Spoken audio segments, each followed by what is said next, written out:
A Previdência Social no Brasil é mais do que um sistema de proteção. É a base que sustenta milhões de famílias, um pacto entre gerações que compartilham o sonho de uma vida digna após anos de trabalho.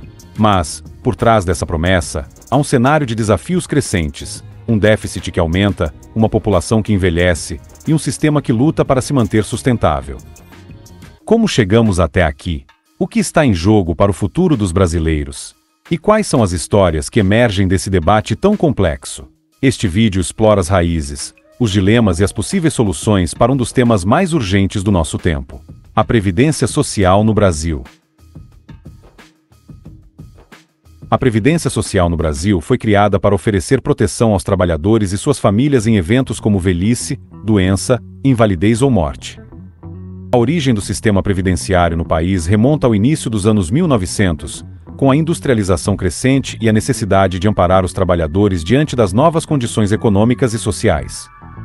A primeira tentativa de estabelecer uma previdência foi pela Lei Eloy Chaves, em 1923, que instituiu as caixas de aposentadorias e pensões, o chamado CAPS, para os trabalhadores das ferrovias, um setor importante da economia brasileira na época. Para que a lei saísse integralmente do papel, foi preciso que o presidente Arthur Bernardes pressionasse as empresas ferroviárias. As companhias acabaram cedendo, após o governo ameaçar retirar suas concessões de atuação no país.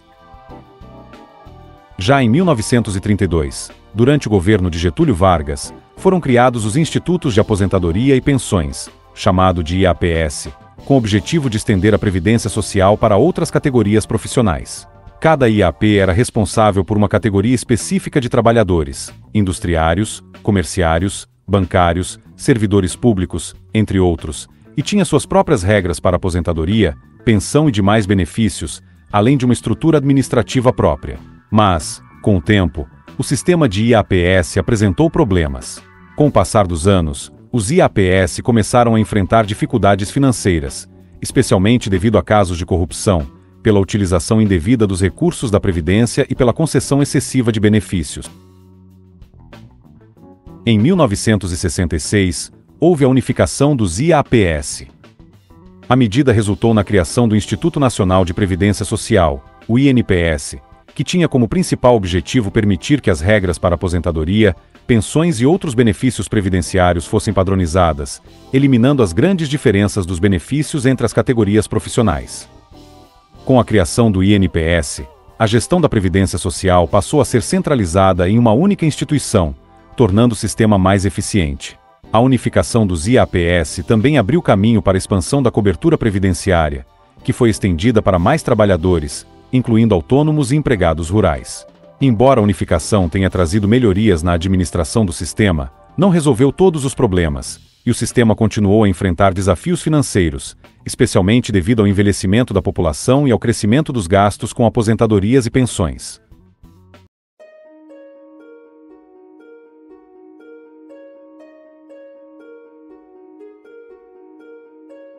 Em 1990, o Instituto Nacional de Previdência Social, INPS, foi fundido com o Instituto de Administração Financeira da Previdência e Assistência Social, IAPAS, dando origem ao INSS, Instituto Nacional do Seguro Social, que passou a administrar tanto os benefícios previdenciários quanto os assistenciais. Essa fusão foi parte de uma série de reformas destinadas a melhorar a eficiência administrativa, além de integrar a gestão dos benefícios e dos recursos financeiros da Seguridade Social. A Previdência Social brasileira, desde seu início, foi desenhado de modo que as captações das contribuições atuais servem para pagar diretamente as aposentadorias atuais, não sendo um sistema de arrecadação para o pagamento futuro do próprio contribuinte, mas sim capitalizar para sustentar o sistema atual. Dessa maneira, ela se torna insustentável com a redução da natalidade e o envelhecimento populacional, tornando recorrente a necessidade de reformas na Previdência, por meio do aumento do tempo de contribuição e idade mínima para a aposentadoria.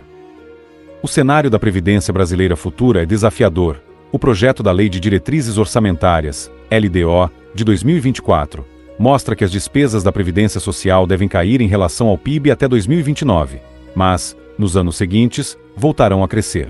Um dos fatores que tornarão desafiador para o país é de que cada vez mais pessoas estão preferindo trabalhar como PJ ao invés de ser CLT.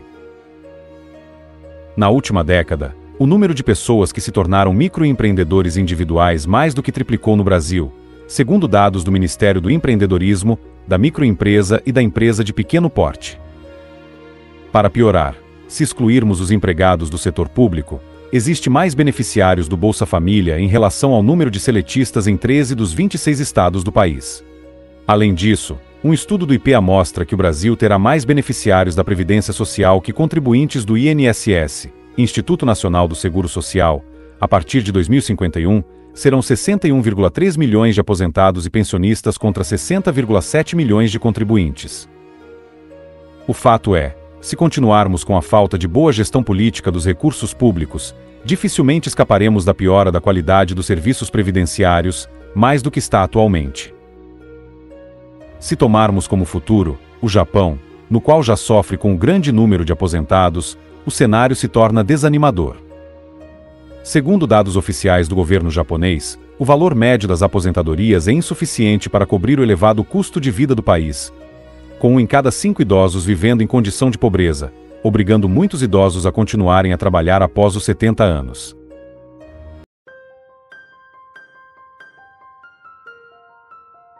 Diante desse cenário preocupante, como os governos e a sociedade deverá solucionar esse problema? Investimentos governamentais e pelas empresas em pesquisa e inovação, além de automação e o emprego de inteligência artificial, serão necessários para aumentar a produtividade do trabalhador, para que o aumento da riqueza produzido pelo contribuinte possa complementar o sistema previdenciário. Também, com o aumento do peso previdenciário no orçamento do governo, será inevitável uma melhor gerência dos gastos do país, para reduzir o déficit público e para que o Estado consiga complementar os gastos previdenciários. Uma outra solução seria a individualização das aposentadorias como havia no Chile. Nesse caso, cada um iria receber apenas o que contribuiu. Contudo, como ocorreu lá no país vizinho, não haveria garantias de receber o suficiente em sua aposentadoria, como ocorreu no Chile e causou o fim desse sistema nesse país. Para você trabalhador, você pode diminuir esse risco, seja fazendo uma previdência privada, seja alocando em ativos que protegem contra a inflação, como o ouro. Lembre sempre de estudar com cuidado para qualquer investimento que vá realizar. Então, o que você acha? O Brasil vai saber lidar bem com o envelhecimento populacional? Está preparado para esses desafios? Discutam nos comentários. Se puder, deixe seu like e compartilhe esse vídeo nas redes sociais.